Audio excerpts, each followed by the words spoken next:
roubo de 5 milhões de reais em apenas 8 meses. E a responsabilidade é de quem devia trabalhar justamente no combate ao desvio de dinheiro dos cofres públicos. A denúncia é do Ministério Público, da Polícia Civil e da Secretaria Estadual de Fazenda. Investigadores dizem que funcionários públicos com salários de mais de 50 mil reais montaram uma quadrilha que cobrava propinas de empresários para que eles não pagassem impostos. A reportagem é da Márcia Brasil e da Priscila Chagas.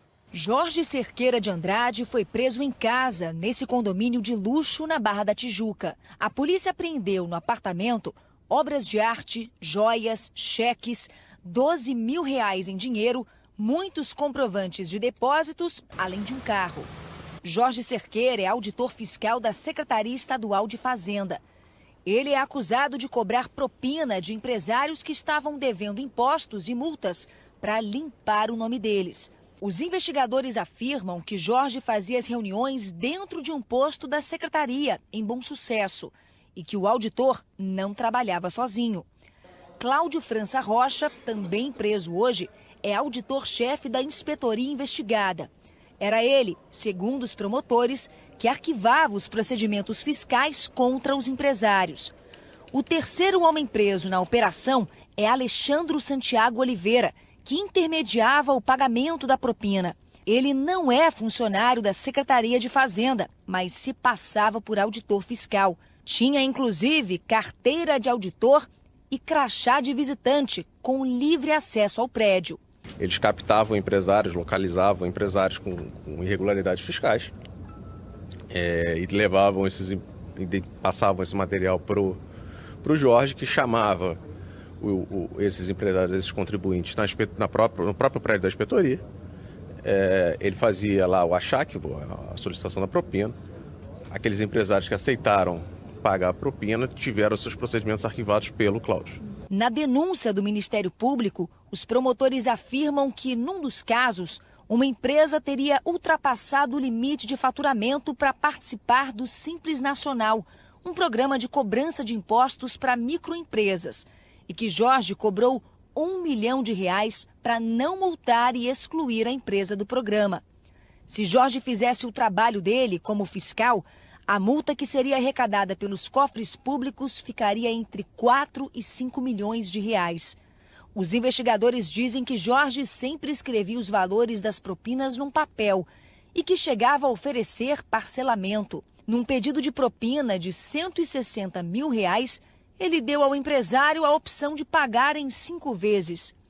No portal da Transparência do Estado, é possível ver que o salário de Jorge Cerqueira é de mais de R$58 mil.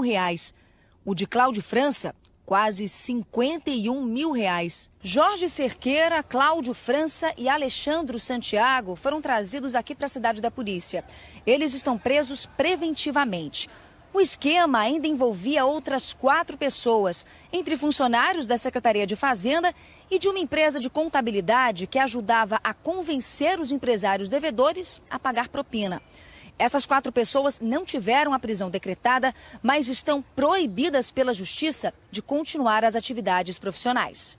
Todos os denunciados tiveram os bens confiscados para garantir o pagamento da multa e da reparação do dano aos cofres públicos. Em 8 meses, o Estado do Rio deixou de arrecadar R$5 milhões por causa do esquema de corrupção montado pela quadrilha. Essa organização de hoje é um núcleo. Na verdade, ela é a ponta de um iceberg que pode existir. É possível que existam outros núcleos da mesma forma como esse de hoje foi desestruturado.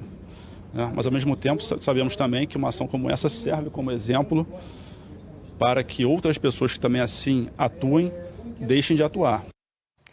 Os advogados de Cláudio França Rocha disseram que estão analisando a denúncia e que todo o patrimônio dele foi declarado no imposto de renda. Nós não conseguimos contato com os outros citados na reportagem. A Secretaria Estadual de Fazenda disse que Jorge Cerqueira de Andrade atuou em 540 processos que resultaram em 140 autuações de empresários devedores e que a corregedoria do órgão vai revisar todos os 400 processos que foram arquivados. Edmilson Ávila aqui com a gente, boa tarde para você. Boa tarde, Mônica, boa tarde, gente. Pois é, a gente viu aí na reportagem, né, joias, obras de arte, casa em condomínio de luxo, carro de luxo, né? Olha só onde foi parar o dinheiro que deveria ter ido para os cofres do Estado. Um Estado endividado com rombo cada vez maior, né? Perdão, e vimos muito mais também o ex-governador Sérgio Cabral contando, né, para onde ia o dinheiro. Mas você falou de rombo, eu botei aqui no telão a nossa previsão orçamentária. Gente, por que a gente fica de olho nisso, Mônica? Porque é o seguinte, se eu tenho um rombo maior, significa que será que o Estado vai conseguir pagar salários? Será que o Estado vai conseguir pagar os serviços que são prestados à população? Então tá aqui, gente, a nossa previsão de orçamento para o ano todo de 61 bilhões. O que o Estado gasta só com seus servidores, só com despesa com pessoal? 43 bilhões. Despesa com a manutenção, tudo que o Estado faz, só manutenção, hein, gente? Sem nenhum investimento, 22 bilhões. Então, nossa previsão aqui de déficit, é o dinheiro que falta para fechar as contas, 13 bilhões. Isso é que mostra um relatório obrigatório. Isso aqui se faz as contas, é um relatório obrigatório. Falei com o governo do Estado, com o secretário da Fazenda, que disse o seguinte, olha, as contas estão perfeitas, estão certas, mas que não está capturando exatamente agora 2 meses onde a nossa receita melhorou. Ele disse o seguinte, que esse déficit vai cair para 7 bilhões. 7 bilhões. Melhora a situação, melhora a situação, mas ainda não pagamos todas as nossas contas. Ainda são 7 bilhões, né? Então nós vamos buscar aí a opinião de um especialista sobre contas do Estado. Vamos ver. O que significa que o Estado terá que ter uma disciplina fiscal mais rígida, terá que ter um controle maior ainda das suas despesas e receitas, pois o cenário para 2019 é uma arrecadação que mal cobre despesa com pessoal e manutenção das atividades típicas de Estado.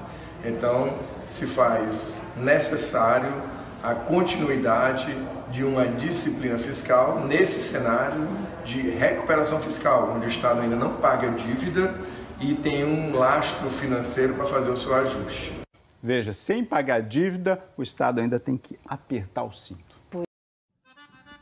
Hey, hey, hey, hey, hey, hey, hey.